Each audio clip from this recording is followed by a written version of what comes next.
मित्रः शं वरुणः शन्नो भवत्वर्यमा शन्न इन्द्रो बृहस्पतिः शन्नो विष्णुरुक्रमः ॐ शान्ति शान्ति शान्तिः।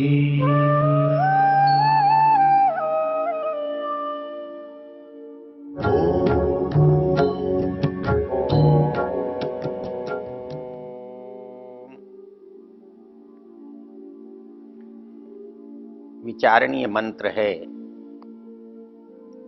प्रतद्वोचेदमृतं नु विद्वान् गंधर्वो धाम निभृतं गुहायत् त्रीणि पदानि निहिता गुहायां यस्तानि वेदस्य पितुः पितासत्। मंत्र का ऋषि स्वयंभू ब्रह्म है और इसका विषय अर्थात देवता परमात्मा है। मंत्र का शब्दार्थ है गंधर्वो प्रतद्वोचेद अमृतम नु विद्वान।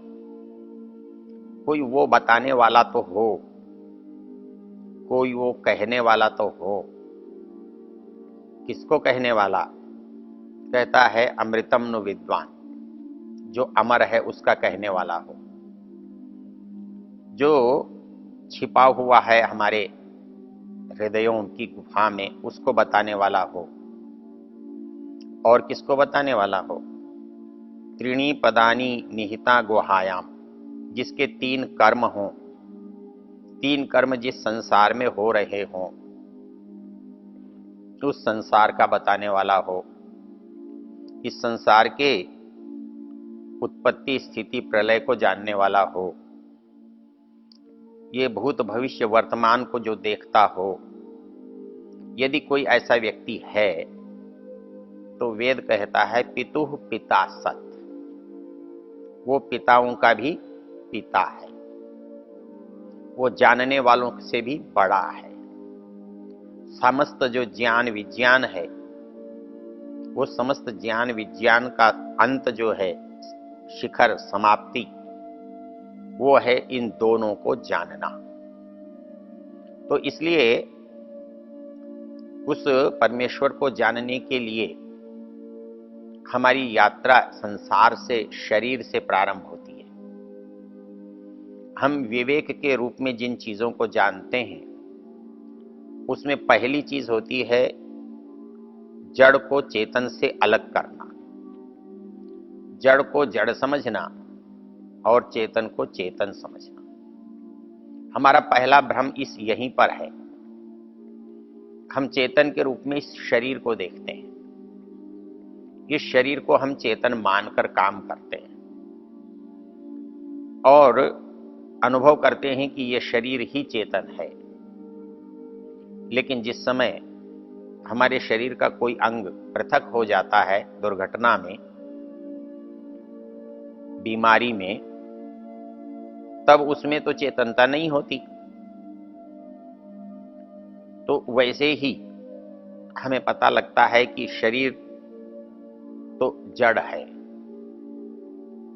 तो ये जड़ जो है ये जड़ पदार्थों से बना हुआ है और वो आत्मा से भिन्न है। हम विवेक के रूप में देखते हैं इस शरीर के अंदर 5 स्तर हैं। इन 5 जो स्तर हैं इनको अध्यात्म की भाषा में कोश कहा गया है। एक तरह से 5 आवरण हैं। इसमें जो सबसे पहला जो स्थूल भाग है उसको अन्नमय कोश कहते हैं। उसके जो अंदर का भाग है उसे प्राणमय कोश कहते हैं। उसके भी अंदर जो काम कर रहा है उसको मनोमय कोश कहते हैं। उसके अंदर विज्ञानमय कोश है और सबसे अंत में जो आत्मा से जुड़ा हुआ है वो आनंदमय कोश है। जब हम इस शरीर का अध्ययन करते हैं, हम संसार का विवेक करते हैं, तो हमें दो चीजों को पृथक करना पड़ता है जो मूलतः पृथक है, अर्थात जो अंतिम रूप से पृथक है। हमारी यात्रा वहां तक जाती है। तो अंतिम रूप से जो पृथक है वो है आत्मा और ये भौतिक संसार। तो उसको हमने देखा कि ये जो पांचों कोश हैं इस शरीर के अंदर, वो स्थूल से सूक्ष्म की ओर जाते हैं। अन्नमय कोश जो है वो भोजन से, सांसारिक पदार्थों से घटता बढ़ता है, उससे सुख दुख इसको मिलता है, उसमें इसमें हानि लाभ देख सकते हैं। तो सबसे पहला जो कोश है वो अन्नमय कोश है। हम जब यहां चिंतन करते हैं, हम शरीर पर विचार करते हैं, तो हमारी समझ में आता है कि ये जो स्थूल शरीर दिखाई देता है इसके भौतिक रूप से तो बहुत स्तर है। बाहरी स्तर पर क्या है, आंतरिक स्तर पर क्या है, अंदर की क्रिया के स्तर पर क्या है, अंदर के सारे व्यवहार जो 24 घंटे होते हैं उसके स्तर पर क्या है, लेकिन वो सारा का सारा अन्नमय कोश है। अर्थात जो अन्न से बना है, अन्न से बढ़ रहा है, अन्न के अभाव में घटता है, अन्न न मिलने पर समाप्त हो जाता है, वो जो रचना है हमारे शरीर की, हम उसे अन्नमय कोश कहते हैं। हमारा ये जो अन्नमय कोश है ये बहुत स्थूल है। भौतिक पदार्थों में भी जब और गहरे उतरते हैं तो इस शरीर में हम अनुभव करते हैं कि अन्न तो इस शरीर को जीवित रखता है, लेकिन यदि प्राण न हो तो अन्न इसे जीवित नहीं रख सकता।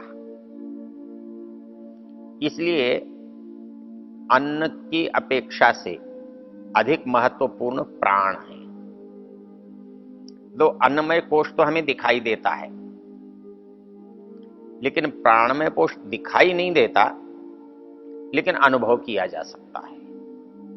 हम देख सकते हैं इस शरीर के अंदर प्राण काम करता है। हमने पीछे भी देखा है कि प्राण जो है आत्मा के सबसे निकट की वस्तु है और इसलिए आत्मा का सामर्थ्य इस शरीर में प्राण के माध्यम से अभिव्यक्त हो रहा है। वही प्राण हमारे अंदर श्वास निश्वास को चला रहा है, वही प्राण आंखों से दृष्टि के रूप में दिखाई पड़ रहा है।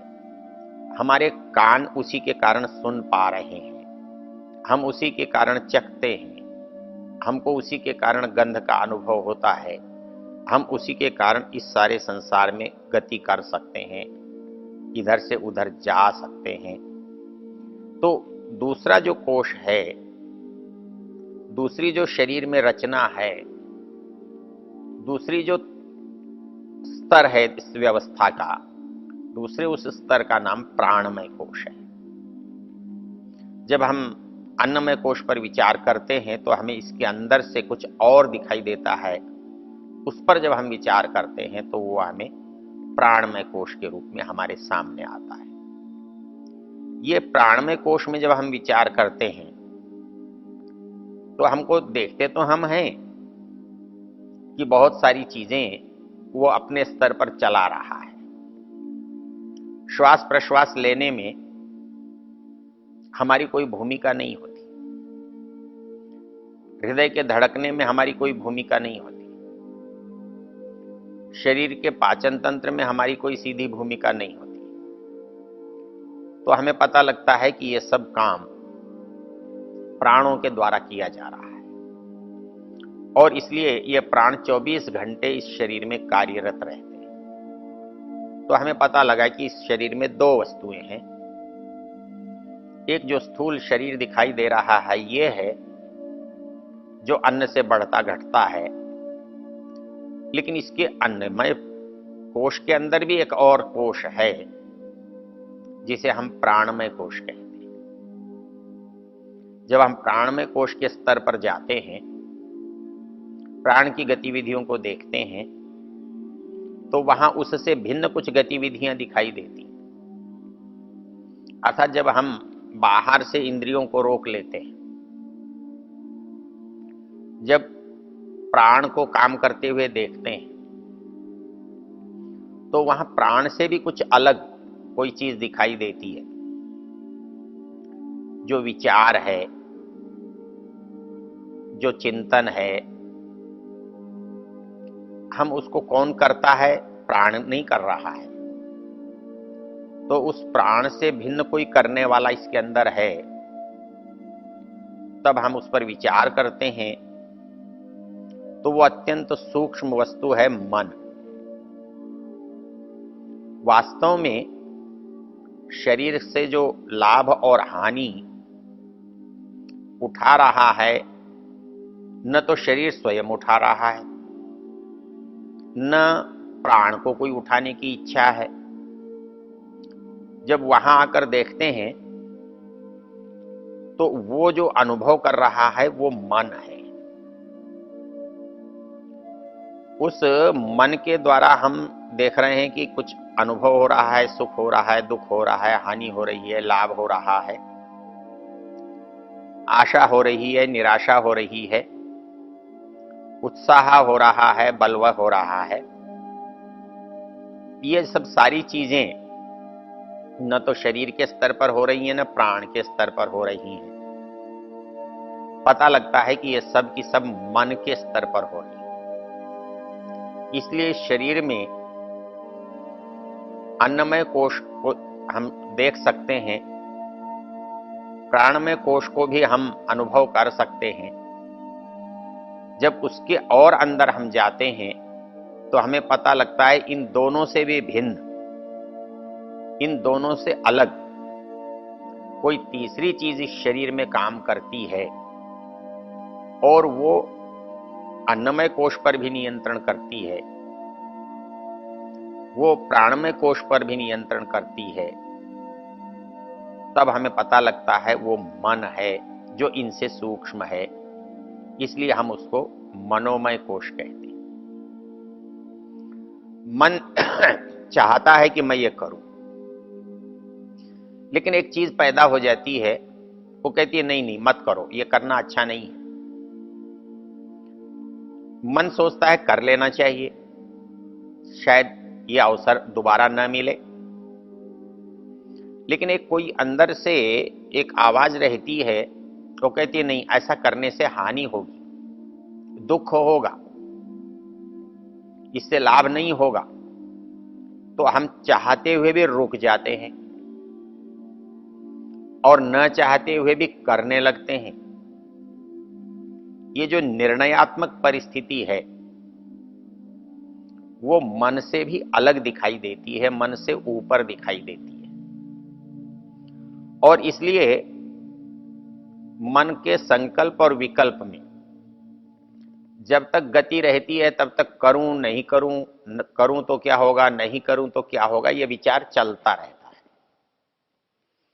लेकिन जिस क्षण ये संकल्प विकल्प रुक जाता है, करने न करने का द्वंद्व समाप्त हो जाता है, और उस समय एक ही बात रहती है, या तो करना है, तो आदमी कर डालता है, नहीं करना है तो आदमी करने से पीछे हट जाता है। तो ये जो करना और न करने का जो निर्णय है, तो हम विचार के स्तर पर देखते हैं, न तो ये अन्नमय कोश का निर्णय है, न ये प्राणमय कोश का निर्णय है, न ये मनोमय कोश का निर्णय है। तब हमें समझ में आता है कि इन सब से भी कुछ अंदर सूक्ष्म चलकर है, जिसको हम शास्त्र की भाषा में ज्ञानमय कोश कहते हैं। अर्थात बुद्धि का जो स्थान है, निर्णय का काम करना बुद्धि का काम है। इसलिए शरीर के स्तर पर निर्णय नहीं हुआ, प्राण के स्तर पर निर्णय नहीं हुआ, मन के स्तर पर निर्णय नहीं हुआ, लेकिन निर्णय हुआ तो किस स्तर पर हुआ? बुद्धि के स्तर पर हुआ। इसलिए जो सीढ़ियां हम चढ़ रहे थे, उनमें सबसे ऊपर पता लगा कि बुद्धि है जो इस शरीर को नियंत्रित करती है, निर्णायक परिस्थिति में ले जाती है। निर्णय तो हमने कर लिया, लेकिन जो निर्णय का परिणाम है उसे कौन अनुभव करता है? उसे हम देखें कि लगता है शरीर ने अनुभव किया, लगता है मन ने अनुभव किया, लगता है कि हमको बाकी बुद्धि या प्राण ने अनुभव किया, पर वास्तव में अनुभव इनके किसी के पास नहीं है, क्योंकि ये सारे जड़ पदार्थ हैं। इनमें अनुभव होता है, लेकिन ये जब चेतन के संयोग में होते हैं तो इनसे होता हुआ अनुभव चेतन तक पहुंचता है, और चेतन के संसर्ग में चेतना इन तक पहुंचती है। इसलिए इस चेतन से शरीर चेतन लगता है, इस चेतन से प्राण चेतन दिखाई देता है, उस चेतन के संसर्ग से मन में चेतना है, उसी चेतन से बुद्धि में चैतन्य दिखाई देता है। तो इस दृष्टि से जो चैतन्य है वो चैतन्य मूल रूप से किसका है? तो वो मूल रूप से जो चैतन्य है वो इन चारों में किसी का नहीं है। न अन्न का है, न प्राण का है, न मन का है, न विज्ञान का है। तो इस दृष्टि से ये जो चारों कोश हैं ये सब बाह्य हो जाते हैं, स्थूल हो जाते हैं, और इनके अंदर जो अंतिम परिस्थिति है, जो अनुभव की स्थिति है, वो अनुभव जो है वो चेतन का है। और इसलिए सुख, दुख, आनंद, प्रेम, अधिक, कम, ये जो अनुभव है वो आत्मा के स्तर पर होता है, इसलिए उसका नाम आनंदमय कोश है। तो जब विवेक की यात्रा को हम प्रारंभ करते हैं तो इस संसार के पदार्थों को अलग करते करते हम शरीर के अंदर इन 5 स्तरों को देखते हैं और अनुभव में ले आते हैं कि ये सब किसी के सहायक के रूप में काम करते हैं। तो मूलतः जो हानि लाभ है, जो सुख और दुख है, जो प्रेम है, प्रीति है, कम है, अधिक है, तो ये जो आनंद का अनुभव है वो मूल रूप से आत्मा से जुड़ा हुआ है। इसलिए जब मनुष्य उन दोनों को अलग अलग समझ लेता है, अलग अलग पा लेता है, तब उसकी यात्रा ठीक प्रारंभ होती है। तब उसे यह पता होता है कि उसे कहां नहीं उलझना है, उसके रास्ते में बाधा क्या है। इसको शास्त्र की भाषा में विवेक कहते हैं। ओ